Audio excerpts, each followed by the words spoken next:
ओम शांति।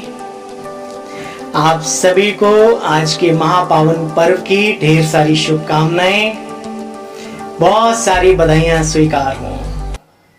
प्यारे प्रभु की संतानों, हमारे मीठे मीठे बहनों और भाइयों, ये जो जीवन का आनंद प्रभु ने दिया है उसका सार क्या है, उसका तंत्र क्या है, आज हम सब बाबा की वाणी के द्वारा सुनने का, समझने का, धारण करने का प्रयास नहीं, कोशिश नहीं, पूरा संकल्पित होंगे आज कि बाबा की वाणी से। आइए आज हम सुनते हैं। रिवाइज कोर्स है 7/3/1988। भाग्यवान बच्चों के श्रेष्ठ भाग्य की लिस्ट। हाँ भाई, सभी बाबा के बच्चे जब भी ये मुरली सुन रहे हो, पेन, डायरी माना लिखने वाली वो रख करके बैठिए। भाग्यवान बच्चों के श्रेष्ठ भाग्य की लिस्ट और बनाइए अपनी लिस्ट, ठीक है। आज भाग्य विधाता बाप दादा अपने भाग्यवान बच्चों को देख रहे हैं। हर एक ब्राह्मण बच्चे का भाग्य दुनिया की साधारण आत्माओं में से श्रेष्ठ ही नहीं, अति श्रेष्ठ है। महसूस करते हो? क्योंकि हर एक ब्राह्मण आत्मा कोटों में कोई और कोई में विशेष, कोई में भी कोई है माना है। चेक करिए अपने आप को, कुदेरिए अपने आप को, महसूस कीजिए। आप दुनिया से हटके थे, बाबा के नहीं बने थे तब भी और आज भी हो, ठीक है। आपकी सोच, आपके संकल्प हटके थे, तभी तो यहां वो संकल्प, आपकी सोच, आपका जीवन खींच के लाया ना। आप कितनी भी गिरी स्थिति में थे लेकिन आप हटके थे। तो बाबा कहते हैं भाग्यवान बच्चों की निशानियां जानते हो, उनके मुख पर ईश्वरीय रूहानी मुस्कुराहट अनुभव होती है। सभी को, खुद को भी और उनको भी। प्रभु के बने तो हंसना सिखा दिया, वरना तो आंसुओं की धारा को कोई रोक ही नहीं पाता था। ऐसे महसूस होता है बाबा के बनने के बाद। देखो, दृष्टि शक्तिशाली हो जाती है।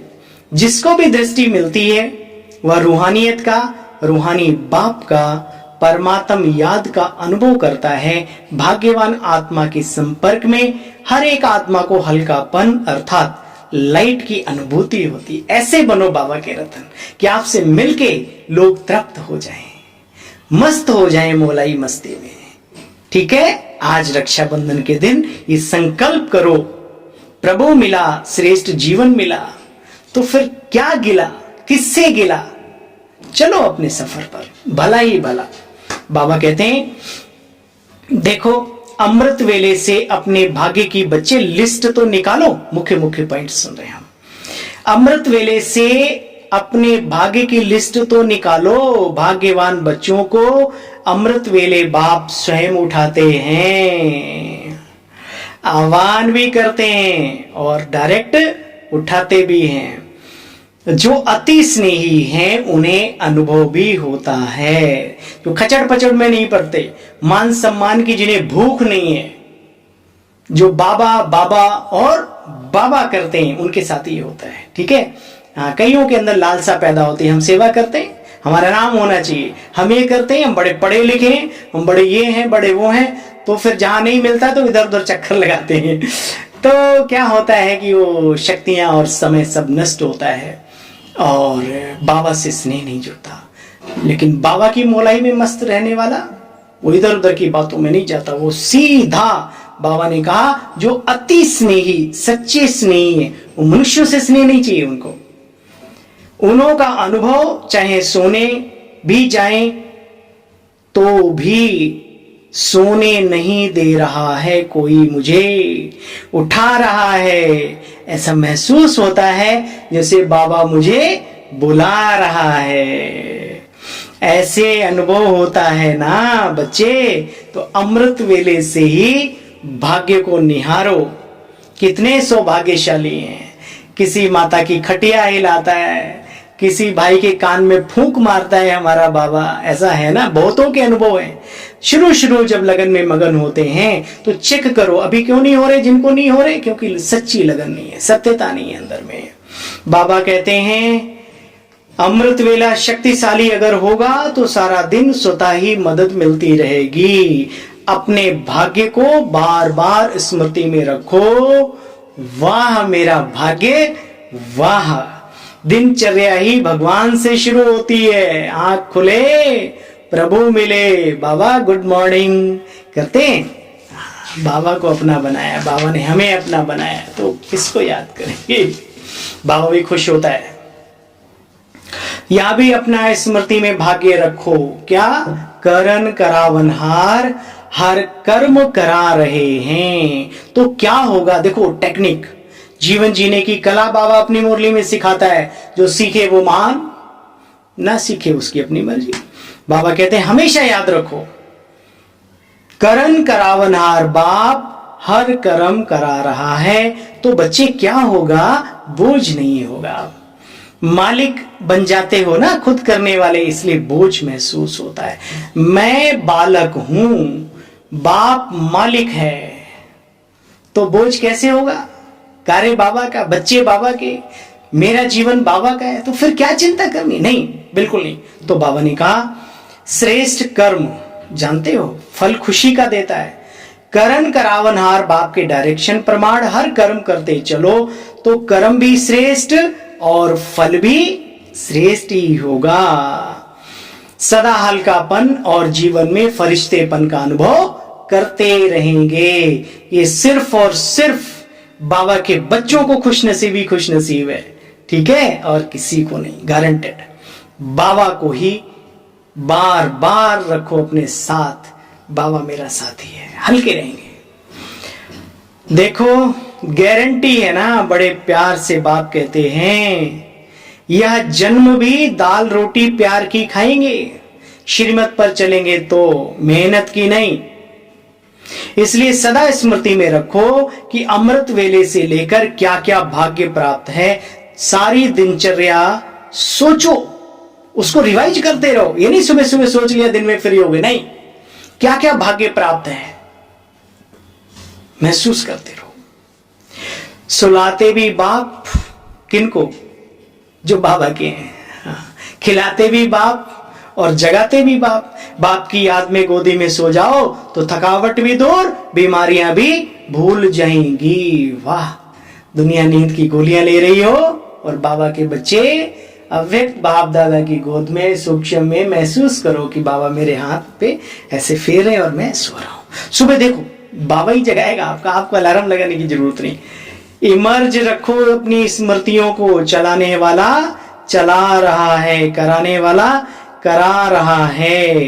भाग्य की स्मृति बच्चे सदा बनी रहेगी तो भाग्य चमकता रहेगा, ठीक है, लाइट आती रहेगी आपके भाग्य में। लेकिन कब, जब भाग्य की स्मृति हमेशा बनी रहेगी तब। अच्छा भाई, पूरी मुरली कुछ शब्दों में सुनेंगे बाबा के शब्दों में।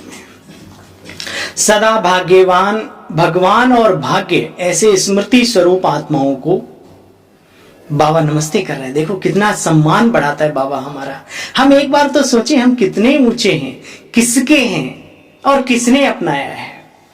सदा भगवान और भाग्य ऐसे स्मृति स्वरूप आत्माओं को सदा हर कर्म में करन करावनहार बन कर्म करने वाली श्रेष्ठ आत्माओं को सदा अमृत वेले बाप के साथ ऊंचे स्थान, ऊंची स्थिति पर स्थित रहने वाले भाग्यवान बच्चों को सदा अपने मस्तक द्वारा श्रेष्ठ भाग्य की रेखाएं और औरों को अनुभव कराने वाले विशेष ब्राह्मणों को, खुद भी और औरों को भी अनुभव कराने वाले श्रेष्ठ ब्राह्मणों को बाप दादा का याद प्यार और नमस्ते हम सभी करेंगे।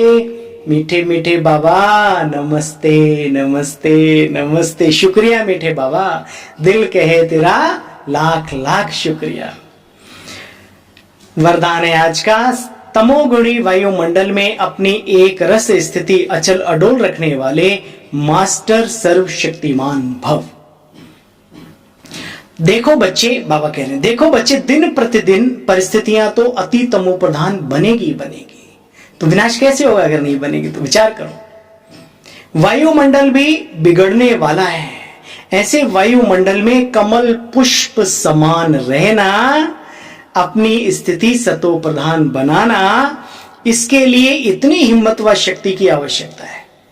जब यह वरदान स्मृति में रहता है, मैं मास्टर सर्वशक्तिमान हूं, तो चाहे प्रकृति द्वारा, चाहे लौकिक संबंध द्वारा, चाहे दैवी परिवार द्वारा कोई भी परीक्षा आ जाए, सुना 3 शब्द, प्रकृति के द्वारा, ब्राह्मण परिवार के द्वारा, लौकिक द्वारा, है, और लास्ट में बाबा ने कहा चाहे अलौकिक परिवार के द्वारा भी कोई भी परीक्षा आ जाए, उसमें सदा एक रस और अचल अडोल रहेंगे। और एक शब्द याद रखना, बाबा ने कहा था जिनकी सोच, जिनके कर्म महान हैं, वो मास्टर सर्वशक्तिमान है।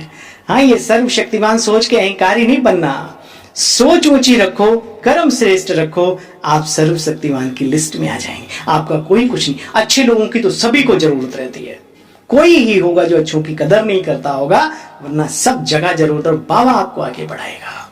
स्लोगन है, वरदाता बाप को अपना सच्चा साथी बना लो, तो वरदानों से झोली भरी रहेगी। कहां झोलियां फैलाते हो, नाम शान मान की, इधर से उधर उधर, अरे जो खुद खोखले हो वो क्या देंगे दूसरों को? मेरे दोस्त, मेरे भाई, मेरी बहनों, बाबा ने कहा वरदाता बाप को अपना सच्चा साथी बना लो, तो वरदानों से झोली भरी रहेगी। अच्छा भाई, पुनः आज के विशेष दिन की आप सभी को, आप सब परिवार वालों को, अड़ोसी पड़ोसियों को भी भाई मेरी तरफ से हार्दिक शुभकामनाएं। ओम शांति।